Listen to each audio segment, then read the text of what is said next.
When Israel and America's war with Iran sent global oil markets into chaos, fuel prices across the world jumped 30 to 40%. But in Brazil, they rose just 10. Not because Brazil got lucky, because 50 years ago, Brazil made a decision that most countries laughed at, and it just paid off in the biggest way possible. The story begins in 1973. OPEC's Arab oil embargo sent shockwaves across the world.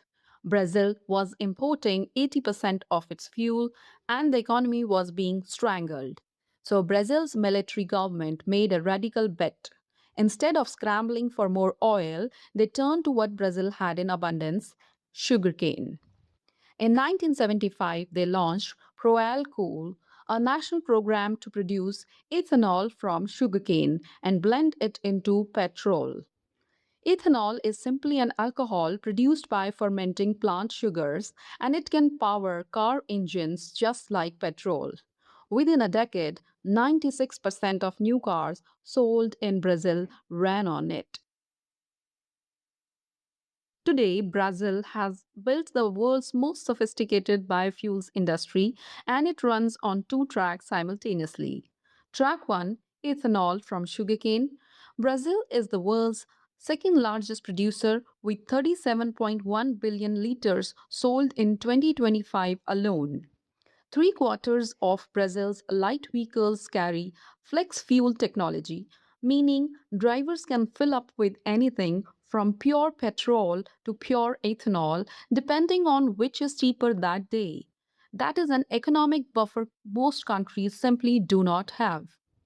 Track 2, biodiesel from soybeans, blended into diesel at 15% as of 2025, rising to 20% by 2030. Brazil is the world's third largest biodiesel producer.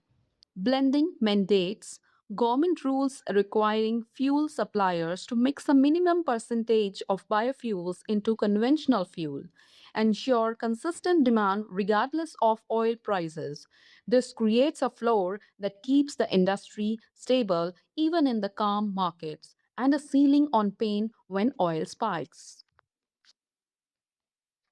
The numbers from 2026 tell the story clearly. When Iran conflict disrupted global oil supply, Brazilian petrol prices rose 10%. Diesel, which has a smaller biofuel component, rose around 20%. Still painful.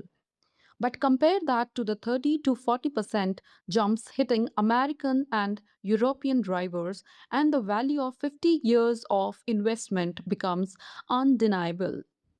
The average cost of Brazilian biodiesel has now dropped below that of imported diesel for the first time since 2023. Biofuels currently make up 25% of Brazil's total transportation fuel, one of the highest shares of any nation on earth. And the world has noticed. India and Japan are both in active discussions with Brazil about adopting its biofuel expertise. Mexico's president has personally approached Brazil's sugarcane trade group about ethanol technology. Brazil's biofuel market, valued at $9.91 billion in 2025, is projected to nearly double to $19 billion by 2032, growing at 9.8% annually. But the story is not without its tensions. Brazil's ethanol success is built almost entirely on sugarcane, a crop that thrives in its tropical climate. That advantage is not easily exportable or replicable elsewhere. Biodiesel, meanwhile, tells a more complicated story because it relies heavily on soybean oil, a commodity whose price swings globally.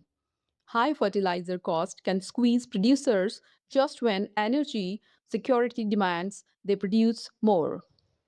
And despite everything, Brazil still imports 20 to 30% of its diesel every single month, mostly from Russia. The food versus fuel tension also looms large. Blending mandates create relentless demand for crops. As ethanol becomes more attractive than petrol, prices for both can rise together, hurting the consumers the policy was designed to protect. Brazil spent 50 years building a buffer that the rest of the world is only now desperately wishing it had. The biofuel bounty is real, but it was never free. It was paid for in decades of policy consistency, agricultural investment, and national patience. If the global economy fascinates you as much as it fascinates me, hit subscribe because the next breakdown is already coming. I'll see you there.